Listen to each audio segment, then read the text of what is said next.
कि चांद को शीशे में उतारा है चले आइए, चांद को शीशे में उतारा है चले आइए, रात में गेसू संवारा है चले आइए। अब इस महफिल को आपकी जरूरत है, महफिल ने आपको पुकारा है चले आइए। मैं बताऊं रियली सुनिए ना, ऐसा माहौल में हमने के बैठल बनी जा कि हमहू सोचत नहीं कि का बोली का ना बोली। ठीक है, अभी आपने थोड़ा सा हंसनुमा माहौल किया। मेरा चलिए गीत संगीत तो होते ही रहता है, आजीवन होगा। भैया लोगों का आशीर्वाद बस यहाँ रहना चाहिए। वो कौन सा एक आपका सुनता हूँ मैं, कांटा लगा वाला, जरा सुनाइए, थोड़ा सा हंसाइए सबको। हाँ देखिए, जैसे पवन जी अभी गा रहे थे तो बड़ा बढ़िया लग रहा था, हम भी सुन रहे थे, कर्णप्रिय था। इस गीत का कोई मायने मतलब था, लेकिन हम हिंदुस्तान के लोग हैं, हिंदुस्तान की पब्लिक है, पता नहीं कब गीत, कौन सा गीत हिट हो जाए और उसका कोई मतलब नहीं। आपने देखा होगा एक गीत बड़ा हिट हुआ था पवन जी कि मेरी नीली नीली आंखें मैं क्या करूं। अब लोग क्या बताएं, फोड़ लो। एक और गीत बड़ा हिट हुआ, मेरे गोरे गोरे गाल मैं क्या करूं, मैंने कहा किराए पर दे दो। एक और गीत बड़ा हिट हुआ, कांटा लगा, चप्पल पहनकर क्यों नहीं गई थी, पत्थरों से आज मैं टकरा गया, अंधे थे। एक गीत बड़ा और हिट हुआ कि साजन मेरा उस पार है, मिलने को दिल बेकरार है। हमने कहा इतनी बेकरारी है तो जाके उस पार मिला, वो इस पार नहीं आएगा, उस पर 10-20 हजार का उधार है। एक और गीत बड़ा हिट हुआ जिसमें माधुरी दीक्षित चरचर फिट जप करके गा रही थी, मेरा पिया घर आया हो राम जी। सबका पिया अपने ही घर ना आता है, किसका पिया पड़ोस में जाता है। हाँ, ज्यादा पिया होगा तो इसकी कोई गारंटी नहीं। कहीं भी अगर बात समझ गए तो ताली बजा दीजिए।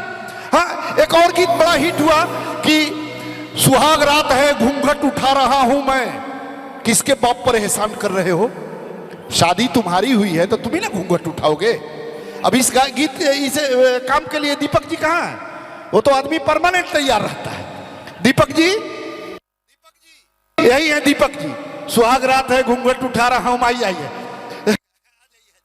तो अगर आपके पास हिम्मत नहीं तो इस काम के लिए दीपक जी परमानेंट तैयार रहते हैं।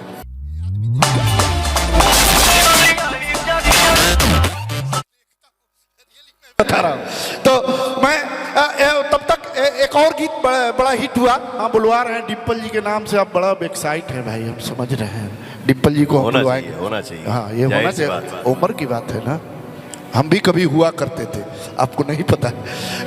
एक और गीत बड़ा हिट हुआ कि सुहाग रात है घूंघट उठा रहा हूं मैं। इसके बाद एक और गीत आप लोगों ने देखा होगा, बड़ा हिट हुआ कि छत पे सोया था बहनोई, मैं तन्ने समझ के सो गई, मुझको राणा जी माफ करना गलती मारे से हो गई। जब छत पे बहनोई सोया था तो तू गई क्यों गई? अब जब कुछ उल्टा सीधा हो गया तो इसमें राणा जी को काहे फंसा रही हो भाई? तब तक एक बच्चा बीच में बैठा था, खड़ा हो गया और उसने कहा कि अंकल चलते चलते यूं ही चुप हो जाता हूँ, पता नहीं खो जाता हूँ, गाते गाते यूं ही चुप हो जाता हूँ, क्या यही प्यार है? हमने कहा नहीं बेटा, ये कमजोरी का लक्षण है, अभी शुरुआती दौर है, इलाज करा लो, ठीक हो जाओगे, नहीं तो बाद में मर्ज बढ़ सकती है। तब तक एक और बच्चा बीच में खड़ा हो गया और उसने कहा कि मुन्नी बदनाम हुई। हमने कहा बेटा, ये तुम्हारी उम्र है, तू कह सकता है कि मुन्नी बदनाम हुई।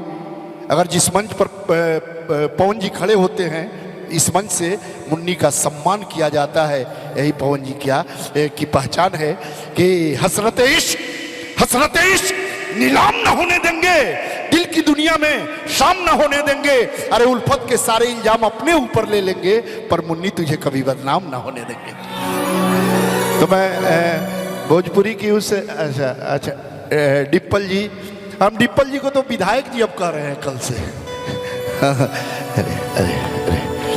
अरे हमारा चरण मत छूइए, उनका छू लीजिए।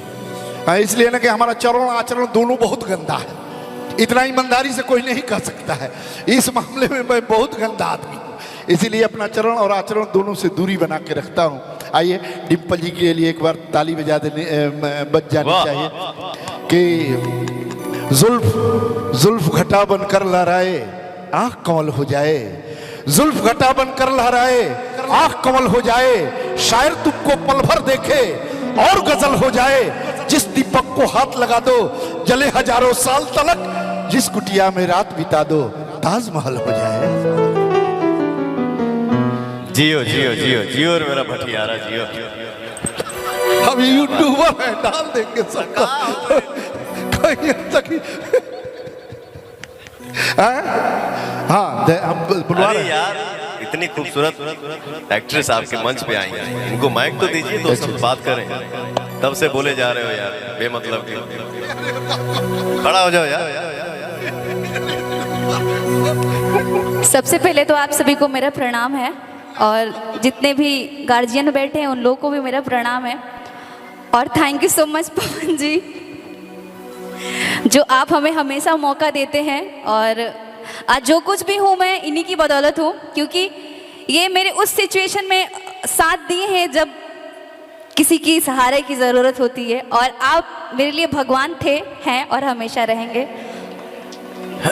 एक बात हमेशा ध्यान रखिएगा, इस धरती पे हम सब के लिए अगर कोई भगवान है तो हमारे माता पिता है। इंसान एक जरिया होता है, सब उनके हाथ में है, बाकी यहाँ हमारे भगवान बैठे हुए हैं, इनका आशीर्वाद है। मेरा कोई ये नहीं है, सब प्रभु के हाथ में है, ऑडियंस के हाथ में है, जो हमारे लिए भगवान है। जय हो। थैंक यू सो मच जो आप मुझे इतना सम्मान देती हैं। Thank you. और ज्योति सर को भी थैंक यू, जो हम सभी को यहाँ पे बुलाएं, और थैंक यू आप सभी को।